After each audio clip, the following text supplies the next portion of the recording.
Garfield is a character who I love, so when I learned that in May 2024 Garfield was coming to the big screen in fully animated form, I was fairly excited. The first trailer released, and things were looking pretty great. I thought that the trailer captured Garfield successfully, and it had me laughing quite a lot. Then a few months later, an official trailer released, and that looked terrible. The official trailer made the movie look like a generic kids movie surrounding a heist and daddy issues. And then the movie comes out, and I hear the reviews from critics, and it turns out this movie is exactly what that trailer marketed it to be.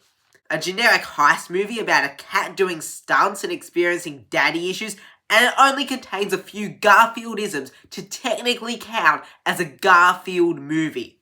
And my question to the filmmakers is, why not make it original? Well, there's a few logical reasons. And there's a few reasons why Hollywood is against making original movies altogether. Let me explain.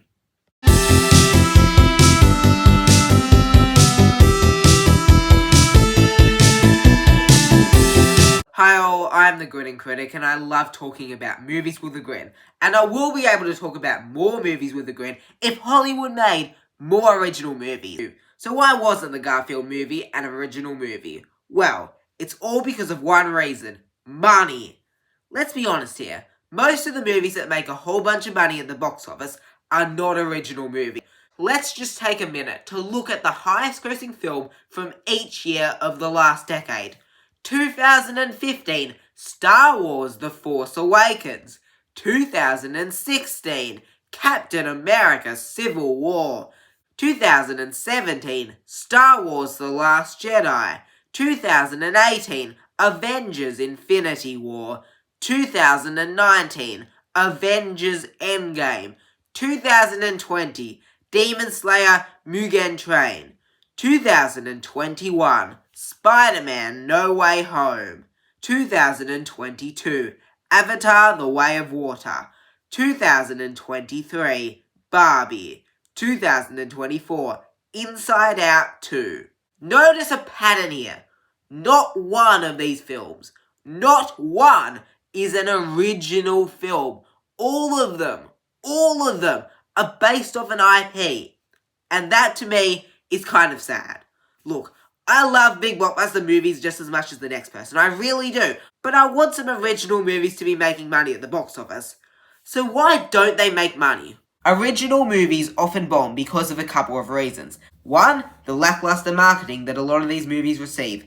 And two, the lack of familiarity. A lot of original movies get very poor marketing treatments, just being marketed as a mishmash of other movies and come across as pretty ordinary movies in the marketing. This is why last year's The Creator bombed at the box office. When you're marketing a movie, your goal is to make your movie stand out from the other movies opening that weekend. You need to persuade people why they should see that movie instead of the two other movies opening that weekend. Say all you want about Illumination making mediocre movies aimed at children that don't contain the slightest bit of wit. They can make their movies be so financially successful, and it's because of how they are marketed. The movie trailers for those movies are always filled with jokes. I mean, it gets me a lot of the time. This marketing technique has worked out for Illumination many times. This was how they were able to make Despicable Me, an original IP, into the highest grossing animated film franchise of all time. It's how their Secret Life of Pets became the most profitable movie of 2016. It's how their Sing became the highest grossing film of all time that never reached #1 at the box office. And it's how their Migration had long legs at the box office, making almost $300 million in a year where so many of Disney's projects failed. Illumination, although they often make generic movies that any mainstream animated film studio could have made, they are able to make their movies stand out.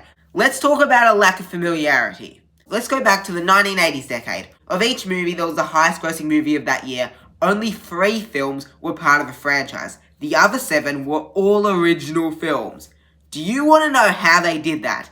It's by using movie stars. By using movie stars in their marketing, it got many people to see their movie. Do you think that Back to the Future would have been such a success if it hadn't used Family Side star Michael J. Fox? No! By having his name, it made audiences confident that they were going to watch a good movie because Michael J. Fox was in it. That's how things used to work. And things need to work like that. That is how you can train audiences to go and watch original movies. And if you want proof that it still works, well, let's look at one of the very few original mid-budget successes of the last 5 years. Knives Out. Let's look at why Knives Out was a success. Well, it's because Daniel Craig was in the movie, and Daniel Craig's a movie star who is in James Bond. And people who've seen James Bond know that they're going to watch Daniel Craig. So they see the movie because of Daniel Craig. We can still do this, and we should do this more. Look, originality is not dead. It's just becoming rarer and rarer and rarer with mainstream audiences. But I believe that we could get it back if only studios made their movies a bit more distinguishable from the rest of the crowd and used actual stars to market their movies. And if you want to know another way of supporting original movies, is to make sure you go to original movies in the theatre. Put an effort into seeing good original movies in the theatre. Yes, they're not as mainstream, but yes, it's quite easy to find them if you just do a little research. Put an effort in, so Hollywood will know we want original movies. Thanks for watching, and I'm the Grinning Critic, and don't forget to subscribe to me.